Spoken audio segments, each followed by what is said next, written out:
പ്രിയ കൂട്ടുകാരെ, അക്ഷരവീട് എന്ന മലയാളം ക്ലാസ്സിലേക്ക് എല്ലാവർക്കും സ്വാഗതം. എൻ്റെ വീഡിയോ കാണുന്നവരെ നിങ്ങൾക്ക് ഇഷ്ടപ്പെടുന്നുണ്ടെങ്കിൽ സബ്സ്ക്രൈബ് ചെയ്താൽ ഞാൻ ഇടുന്ന വീഡിയോകളുടെ നോട്ടിഫിക്കേഷൻ നിങ്ങൾക്ക് ലഭിക്കും. അതുപോലെ അഭിപ്രായങ്ങളോ നിർദ്ദേശങ്ങളോ ഉണ്ടെങ്കിൽ കമൻറ്റിൽ ഇട്ടോളൂ.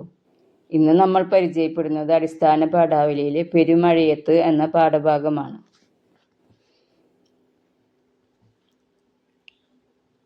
ലേഖികയുടെ 13ാമത്തെ വയസ്സിലുണ്ടായ, അതായത് 1942 വെള്ളപ്പൊക്കത്തെക്കുറിച്ചും ലേഖികയുടെ അമ്മമാരുടെ കാലത്ത് 1923-24 കാലഘട്ടത്തിലുണ്ടായ വെള്ളപ്പൊക്കത്തെക്കുറിച്ചുമാണ് ഈ ലേഖനത്തിൽ പറയുന്നത്. നമുക്ക് അനുബന്ധ വാക്യം വായിക്കാം. നിറഞ്ഞാൽ നിൽക്കാൻ ഒരിടമില്ല, കനിഞ്ഞാൽ കാലങ്ങളോളം. മഴ കനിഞ്ഞാൽ നമുക്ക് നല്ലതാണ്, എന്നാൽ പ്രളയം വന്നാൽ രക്ഷയില്ല. ഈ ഭൂമിയിൽ നിൽക്കാൻ ഒരു സ്ഥലം പോലും ഉണ്ടാവില്ല. മഴ നമുക്ക് ആവശ്യമാണ്. മഴ ലഭിച്ചില്ലെങ്കിൽ വരൾച്ചയുണ്ടാകും, കിണറുകളിലെ വെള്ളം വറ്റും, ജലക്ഷാമം അനുഭവപ്പെടും. അങ്ങനെ കുറേ പ്രശ്നങ്ങളിലേക്ക് അത് എത്തിച്ചേരും. മഴ പ്രകൃതിയുടെ ഒരു വരദാനമാണ്, പ്രകൃതിയുടെ കനിവാണ്. എന്നാൽ മഴ കൂടിയാലോ? പിന്നെ പ്രളയമായി അത് നമ്മളെ ഭയപ്പെടുത്തും. ഇങ്ങനെ മഴയ്ക്ക് 2 അവസ്ഥയുണ്ട്. ഈ ആശയമാണ് ഈ വാക്യങ്ങളിൽ സൂചിപ്പിക്കുന്നത്. പെരുമഴയത്ത് എന്ന പാഠഭാഗത്ത് മൂക്കുതല ദേശത്തിൻ്റെ പ്രകൃതിയുടെ പ്രത്യേകതകളും ലേഖികയുടെ കാലത്തുണ്ടായ കാറ്റും മഴയും അതിൻ്റെ ഭീകരാവസ്ഥയുമാണ് വർണ്ണിക്കുന്നത്. വെള്ളം വീട്ടിലേക്ക് കയറുന്ന അവസ്ഥ വന്നപ്പോൾ മറ്റൊരു വെള്ളപ്പൊക്കത്തെക്കുറിച്ച് അവിടെയുള്ള അമ്മമാർ പറയുന്നത് കേൾക്കാം. ഭാരതപ്പുഴയുടെ വക്കത്തുള്ള ലേഖികയുടെ ബന്ധുഗൃഹമായ ഇല്ലത്തെ കാര്യമാണ് അവർ സംസാരിച്ചിരുന്നത്. 1923-24 വെള്ളപ്പൊക്കത്തെ കുറിച്ചുണ്ടായ അനുഭവവും ലേഖനത്തിൽ പറയുന്നുണ്ട്. നമുക്ക് പാഠഭാഗം വായിച്ചു നോക്കാം. പൊന്നാനിക്കടുത്തുള്ള മൂക്കുതല എന്ന പ്രദേശത്താണ് ലേഖികയുടെ ജന്മസ്ഥലം. ഇപ്പം മൂക്ക് പ്രദേശത്തിൻ്റെ ഒരു പ്രത്യേകതകളാണ് ഇതിൽ പറയുന്നത്. മൂക്കുതല ദേശത്തിൻ്റെ 3 ചുറ്റും കായലാണ്. കായലിനെ അന്നൊക്കെ പറഞ്ഞിരുന്ന പേര് കടവ് എന്നാണ്. കിഴക്കു ഭാഗം സ്രായിക്കടവ്, തെക്കു ഭാഗം ഉപ്പുങ്കൽ കടവ്, പടിഞ്ഞാറ് ഭാഗം നരണിക്കടവ്. അങ്ങനെ വടക്ക് കായലില്ല, കരഭൂമിയാണ്. വടക്ക് ഭാഗത്തുള്ള എടപ്പാൾ, ചാലിശ്ശേരി ഭാഗത്തേക്ക് ഒഴികെ മറ്റെല്ലാ പ്രദേശങ്ങളിലേക്കും പോവാൻ തോണി വേണം. വലിയ ഇല്ലങ്ങൾക്കും തറവാടുകൾക്കും ഒക്കെ സ്വന്തമായി തോണികളുണ്ട്. വലിയക്കാരിൽ 1-2 പേർ തോണി കുത്താൻ അറിയുന്നവരുമായിരിക്കും. തോണി കുത്താൻ എന്ന് പറഞ്ഞാൽ തോണി തുഴയാൻ എന്നർത്ഥം. ദൂരെയുള്ള കോൾപ്പാടങ്ങളിൽ കൊയ്ത്ത് കഴിഞ്ഞ് കറ്റ കൊണ്ടുവരുന്നതിനും തെങ്ങിൻ തോപ്പുകളിൽ നിന്ന് നാളികേരം കൊണ്ടുവരുന്നതിനും വഞ്ചി കൂടിയേ കഴിയൂ. വഞ്ചി അടുക്കുന്ന സ്ഥലം എന്നർത്ഥത്തിലാവാം കായലിനെ കടവ് എന്ന് പറഞ്ഞു പോന്നത്.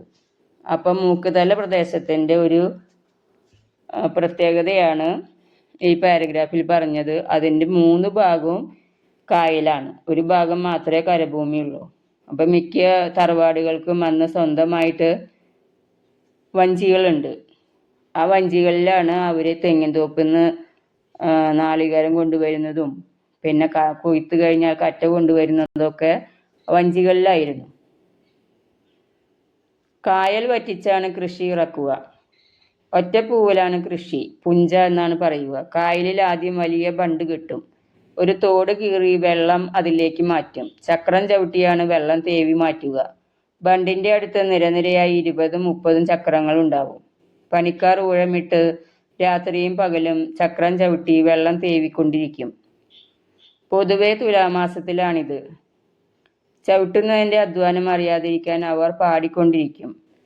പകലും രാത്രിയും പാട്ടുണ്ടാവുമെങ്കിലും സകലവും നിശബ്ദമാവുന്ന രാത്രികാലങ്ങളിലാണ് ഞങ്ങൾ കുട്ടികൾ ആ തേക്കുപാട്ട് തെളിഞ്ഞു കേൾക്കുക. പാലാട്ടുപാമ്പൻ്റെയും മറ്റും കഥകളാണവ. തുലാമാസ രാത്രികളിൽ ദൂരെ നിന്ന് ഒഴുകി വരുന്ന ആ പാട്ടുകൾ കേട്ടുകൊണ്ടാണ് ഞങ്ങൾ ഉറങ്ങാൻ കിടക്കുക. ഇടയ്ക്കെങ്ങാനും ഉണർന്നാൽ അപ്പോഴും കേൾക്കാം നേർത്ത് എത്തുന്ന ഈണം. അങ്ങനെ തോണിയും വെള്ളവുമൊക്കെയായിട്ടാണ് എൻ്റെ കുട്ടിക്കാലത്തിന് ബന്ധം. കുളം, കുളി എന്നിങ്ങനെ ഇല്ലത്തും വഞ്ചി, കായൽ എന്നിങ്ങനെ പുറത്തും. പക്ഷേ വെള്ളം ഞങ്ങളെയെല്ലാം ഒരു തവണ ഭയങ്കരമായി പേടിപ്പിക്കുകയും ചെയ്തു. എൻ്റെ 13ാമത്തെ വയസ്സിൽ ഒരു കർക്കിടകത്തിലായിരുന്നു അത്. മഴയുള്ള ഒരു സാധാരണ ദിവസമെന്നേ തോന്നിയുള്ളൂ. രാത്രി ഊണ് കഴിഞ്ഞ് ഞങ്ങൾ കിടക്കാൻ തുടങ്ങുമ്പോഴാണ് ഭയങ്കരമായൊരു കാറ്റിൻ്റെ വരവ് കേട്ടത്. അസാധാരണമായൊരു മുഴക്കത്തോടെയാണ് അത് വീശിയെത്തിയത്. ദൂരെയുള്ള മരങ്ങളിൽ നിന്ന് കൊമ്പുകളും ഇലകളും പറന്ന് നാലിറയത്തെത്തി നടുമുറ്റം നിറയാൻ തുടങ്ങി. കുത്തഴിക്കുള്ളിലൂടെ മുറിയിലേക്കും അവ വന്നു വീണു. വൃക്ഷങ്ങൾ ആടിയുലഞ്ഞ് പൊട്ടിച്ചീന്തുന്ന ശബ്ദം അകത്ത് കേൾക്കാമായിരുന്നു. ഉള്ള ജനലുകളും വാതിലുകളുമെല്ലാം കൊട്ടിയടച്ചു. ഞങ്ങൾ പേടിച്ചു വിറച്ച് തെക്കിനിയിലേക്കും വടക്കിനിയിലേക്കും മാറി മാറി ഓടി. എവിടെ പോയാലും രക്ഷയില്ല. ഉറങ്ങാൻ ആർക്കും ധൈര്യമില്ല. അപ്പോഴേക്കും മഴയും പൊട്ടി വീണു. മഴയത്തും കാറ്റത്തുമായി ഇല്ലവളപ്പിലെ മരങ്ങളും തലങ്ങും വിലങ്ങും കടപുഴകി വീഴാൻ തുടങ്ങി.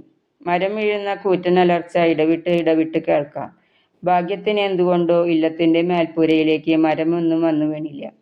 അപ്പോൾ കാറ്റോട് കൂടിയിട്ടാണ് മഴ വന്നത്. കാറ്റ് പ്രദേശത്തുള്ള മരങ്ങളൊക്കെ വീഴാനിടയാക്കി. അത്രയും ഭയങ്കരമായ കാറ്റാണ് അവിടേക്ക് വീശിയത്. വെളുപ്പംകാലമായപ്പോഴേക്കും കാറ്റിൻ്റെ ശക്തി തെല്ല് കുറഞ്ഞു. അതിൻ്റെ ചൂളം വിളി ഒന്ന് പതിഞ്ഞു. അപ്പോൾ മാത്രമാണ് ഞങ്ങൾ ഉറങ്ങാൻ കിടന്നത്. ഉണർന്നപ്പോൾ ആകട്ടെ പുറത്ത് അതിശക്തിയായി മഴ. അന്തർജനങ്ങൾക്ക് കുളിക്കാൻ പോകാൻ പറ്റുന്നില്ല. മുറ്റത്ത് മുഴുവൻ മരക്കൊമ്പുകളും ഇലയും വെള്ളവുമാണ്. വെള്ളം കാണെ പൊങ്ങിക്കൊണ്ടിരുന്നു. വടക്കുപുറത്തെ മുറ്റം വെള്ളത്തിലായി. കുളവും മുറ്റവും കിണറും ഒന്നാവാൻ തുടങ്ങി. അന്ന് ഞങ്ങൾക്കാർക്കും കുളിയുണ്ടായില്ല. തേവാരവും മുടങ്ങി. മഴ അപ്പോഴും തുള്ളി മുറിയാതെ പെയ്തുകൊണ്ടേയിരുന്നു. കാണാവുന്നിടത്തെല്ലാം വെള്ളം. വെള്ളപ്പൊക്കമാണ് ഇതെന്ന് അന്നൊന്നും മനസ്സിലായില്ല. 3 ദിവസം കഴിഞ്ഞപ്പോഴാണ് മഴ ശമിച്ചത്. പിന്നെ വെള്ളം താണു തുടങ്ങി. അപ്പോൾ രേഖയുടെ ആ കാലഘട്ടത്തിൽ ഉണ്ടായൊരു മഴയെക്കുറിച്ചാണ് ഇപ്പോൾ പറഞ്ഞത്. 1942 ഇത്. MT വാസുദേവൻ നായരുടെ 4 കെട്ടിൽ പരാമർശിക്കുന്ന വെള്ളപ്പൊക്കം ഇതായിരുന്നിരിക്കണമെന്ന് കാലം വെച്ച് നോക്കുമ്പോൾ തോന്നുന്നു. അപ്പോൾ 1942 ഈ വെള്ളപ്പൊക്കം. MT വാസുദേവൻ നായരുടെ കൃതിയാണ് 4 കെട്ട്. അതിലെ ഒരു വെള്ളപ്പൊക്കത്തെക്കുറിച്ച് സൂചിപ്പിക്കുന്നുണ്ട്. അത് ഈ വെള്ളപ്പൊക്കമായിരിക്കും എന്നാണ് പറയുന്നത്. വെള്ളപ്പൊക്കം കൊണ്ട് നാട്ടിൽ പലർക്കും വിലക്കുറവിൽ ഒട്ടേറെ മരത്തടികൾ സ്വന്തമായി കിട്ടി. പുഴയിൽ ഒലിച്ചു വന്ന കാട്ടിലെ മരങ്ങൾ സാഹസികമായി വടമെറിഞ്ഞ് പിടിച്ച് വേണ്ടവർക്ക് വിൽക്കുകയായിരുന്നു. 1943 ഞാൻ വിവാഹം കഴിഞ്ഞ് നിലയങ്ങോട്ട് എത്തുമ്പോൾ നീണ്ട തെക്കേ ഇറയം മുഴുവൻ ഇങ്ങനെ വാങ്ങിക്കൂട്ടിയ വിലപിടിപ്പുള്ള മരങ്ങൾ ഈർന്ന് വൃത്തിയാക്കി അട്ടം മുട്ടെ കൂട്ടിയിട്ടത് കണ്ടിരുന്നു. അപ്പോൾ അന്ന് ഈ കാറ്റും മഴയൊക്കെ ഉണ്ടായപ്പോൾ കുറച്ച് പേർക്ക് അതുകൊണ്ട് ഒരു പ്രയോജനം ഉണ്ടായി. അന്ന് വീണ് കിടന്ന മരത്തടികൾ പുഴയിലൂടെ ഒലിച്ചു വന്ന കാട്ടിലെ മരങ്ങളൊക്കെ പിടിച്ചെടുത്ത് അത് വിൽക്കുകയും സൂക്ഷിച്ചു വെക്കുകയും ഒക്കെ ചെയ്തു.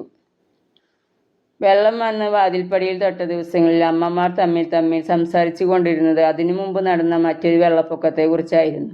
99 വെള്ളപ്പൊക്കം എന്നാണ് അതിനെ വിശേഷിപ്പിച്ചത്. ഇംഗ്ലീഷ് വർഷപ്രകാരം 1923-24 കാലമാണത്. ഞാൻ ജനിക്കുന്നതിന് 4-5 വർഷം മുമ്പ്.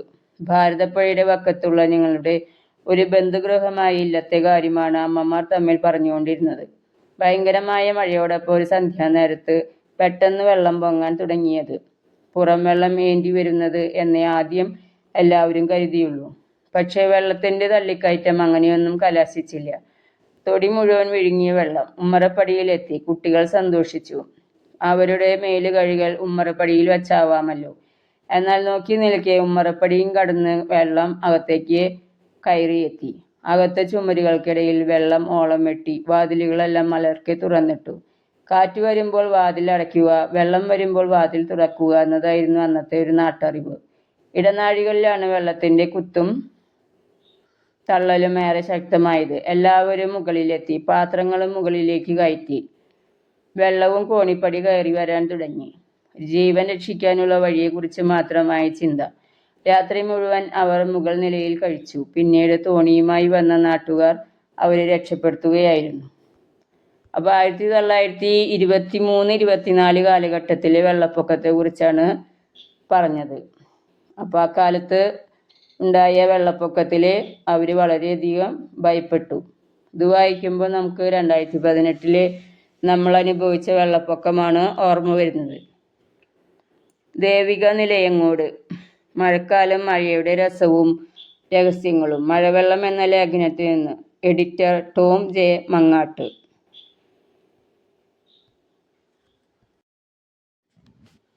നമുക്ക് ലേഖികയെ പരിചയപ്പെടാം. ദേവകി നിലയങ്ങോട്. മലയാളത്തിലെ പ്രശസ്ത എഴുത്തുകാരിയാണ് ദേവകി നിലയങ്ങോട്. 1928 പൊന്നാനിക്കടുത്ത് മൂക്കുതല പകരാവൂർ മനയിൽ ജനിച്ചു. 75-ാം വയസ്സിലാണ് എഴുത്ത് ആരംഭിച്ചത്. നമ്പൂതിരി സമുദായത്തിലെ പരമ്പരാഗത ജീവിത രീതികളെക്കുറിച്ചും വ്യക്തികളെക്കുറിച്ചുമുള്ള ലേഖനങ്ങളിലൂടെ ശ്രദ്ധേയയായി. കൃതികൾ: നഷ്ടബോധങ്ങളില്ലാതെ ഒരു അന്തർജനത്തിൻ്റെ ആത്മകഥ, കാലപ്പകർച്ചകൾ, യാത്ര കാട്ടിലും നാട്ടിലും. 2023 ജൂലൈ 23 അവർ അന്തരിച്ചു. ഇനി നിങ്ങൾക്ക് പരിചയമില്ലാത്ത പദങ്ങളുടെ അർത്ഥം ഈ വീഡിയോയിൽ കൊടുക്കുന്നുണ്ട്. അതുപോലെ പഠന പ്രവർത്തനങ്ങളുടെ ഉത്തര മാതൃകകളും കൊടുക്കുന്നുണ്ട്. വായിച്ചു നോക്കി പുസ്തകത്തിലേക്ക് എഴുതിയെടുക്കണം. Okay, thank you.